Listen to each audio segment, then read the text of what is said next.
बिस्मिल्लाहिर्रहमानिर्रहीम।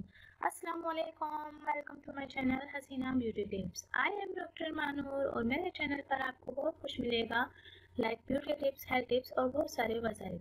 मेरे चैनल को सब्सक्राइब करने का तरीका ये है कि आपको यूट्यूब पर आना होगा, यूट्यूब पर सर्च करना होगा हसीना ब्यूटी टिप्स। इस तरह से मेरा चैनल ओपन होगा और साइड में सब्सक्राइब का बटन दिया गया है, वहाँ आपको क्लिक करना होगा। जैसे ही आप उस पर क्लिक करेंगे तो यहाँ एक फोल्डर ओपन हो जाएगा और उस पर आपको ओके करना होगा। ओके पर क्लिक करेंगे तो यहाँ बेल आइकन्स बना हुआ आएगा और बेल आइकन्स पर क्लिक करेंगे तो एक और फोल्डर ओपन हो जाएगा और उस पर आपको ऑल लिखकर सेव करना होगा। इस तरह से मेरी हर वीडियो का नोटिफिकेशन आपको शुरू में ही मिल जाएगा और मेरी हर न्यू वीडियो आपको देखने को मिल जाएंगी। तो नाज़रीन, चलते हैं आज के टॉपिक की तरफ। आज का जो मेरा टॉपिक है वो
नाज़रीन, एंड तक मेरी वीडियो देखने का बहुत बहुत शुक्रिया। Thanks for watching my videos and please subscribe my channel and like and share my videos. Thank you.